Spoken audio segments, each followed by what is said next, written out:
Welcome back, everyone. I hope you had a great week. In our last teaching, we returned to the beginning to understand how woman was created, why she was formed from man's side, and what that design reveals about her value, equality, and purpose. We established that woman was not an afterthought. She is not inferior and not created to exist beneath man, but beside him, and sharing God's original mandate to steward, cultivate, and exercise dominion over the earth. Today we are continuing that conversation by looking more closely at how male and female were designed to walk together in dominion, equal in worth, distinct in function, and how a woman's design uniquely contributes to that shared purpose. But before we go any further, it's important to say this clearly. When Scripture speaks about order, authority, or submission, it is not describing value, it is describing function within purpose. Male and females were both created to exercise dominion over the earth. Dominion was not given to man alone. Woman shares in that dominion. Yet, while the purpose is shared, the way that purpose is carried out is different. God created men and women equal. He created them different. Difference does not mean superiority or impurity. Difference simply means different. Woman is designed primarily as receiver, and man is designed primarily as a giver. This does not mean that woman is passive. It means that at creation, woman was taken out of the man and designed to receive his love, his vision, and his covering. In this role, she carries qualities that complement the man, qualities that bring what he does not naturally carry alone. Scripture tells us that in 1 Corinthians 11, that man did not come from woman, but woman from man.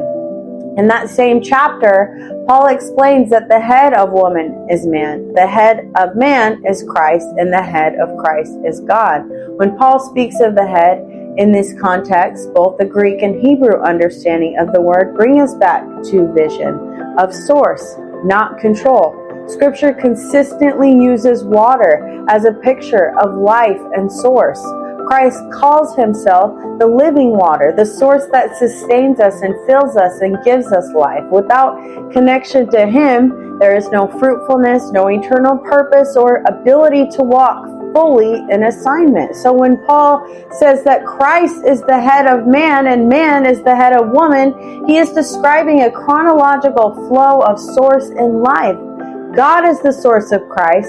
Christ, or Mashiach, submits to the Father so that salvation could be fulfilled. Christ then becomes the source of man. And when woman is made one with man, she is connected to that same flow while both remain connected to Christ and to the Father. It is not a ladder, it is a living system, almost like a river or a web where the beginning, where the head is the Father, then Christ, then man, then woman, all connected, all drawing life from the same source. Submission is not about losing power, it's about staying connected to the source of life. This establishes order, not worth. Even Christ, who is equal with the Father, submitted himself to the Father for the purpose of salvation. His submission did not make him inferior, it positioned him to fulfill his assignment on the earth. In the same way, a woman is not less than her husband, but for God's purposes, her position is one of willing submission, not because a man demands it, not because society enforces it, but because it aligns with her purpose in God's original design. Submission is not force. It is an act of the will, and it is important to understand this. A woman cannot function in healthy submission if a man is not first submitted to Christ. Order only works when everyone is submitted. Our positions are not about our feelings, they're about function. And when purpose is not understood, we suffer. Scripture tells us that people perish for a lack of knowledge. When a woman understands her purpose or her assignment and how it relates to a man's purpose or assignment, she becomes a powerful source of healing and fulfillment in the relationship. When God said it is not good for man to be alone, he knew what man needed, and that need was woman. A woman enables man to accomplish the vision and purpose for which they were both created. She shares the vision. She encourages him. She strengthens him along the way. She helps him accomplish what God placed in his heart. The man, in turn, is meant to be a head, a covering, a protector, and a source. And the woman is described in Scripture as his crown, his garland, his diadem, one who surrounds his life with honor, glory, and blessing. She is both helper and leader. A woman is designed to support a man, even though he is not perfect, just as Christ supports us as we are imperfect.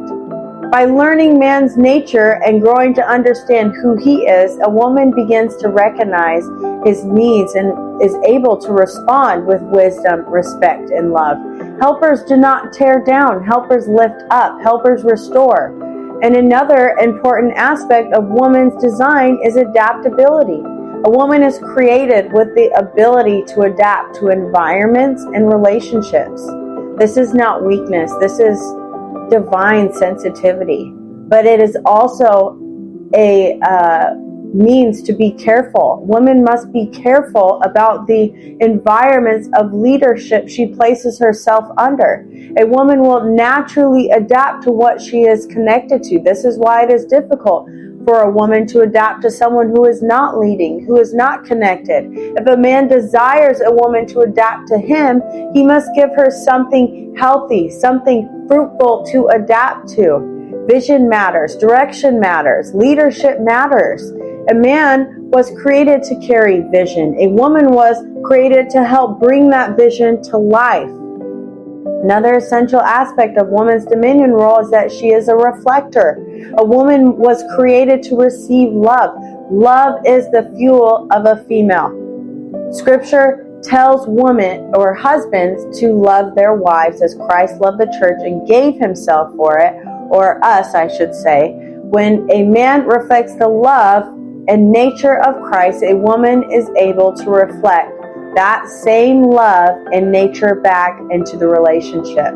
In this way, the union between male and female becomes a powerful living picture of God's love for humanity. And finally, for time's sake, we will end with woman is a life giver. Eve's name in the Hebrew means Shavah, or life giver. While this includes physical childbirth, it goes far beyond it. A woman carries not only a physical womb, but emotional and spiritual womb also. She receives ideas, words, vision, and seed, and she nurtures them until they mature. Whatever is placed within her, she multiplies. What you give a woman, she will incubate and return with increase. A woman was designed to give life to relationships, homes, visions, and communities. When men and women understand and honor this design, they can together reflect the fullness of God's nature on the earth. A woman was never designed to disappear in relationship, nor was she designed to dominate it. She was designed to flow in purpose, rooted in God, secure in her identity, and powerful in love. Her ability to receive, nurture, reflect, and multiply is not accidental. It is essential. Love flows through her to bring life, clarity, and strength into the shared vision her and man were created to steward together.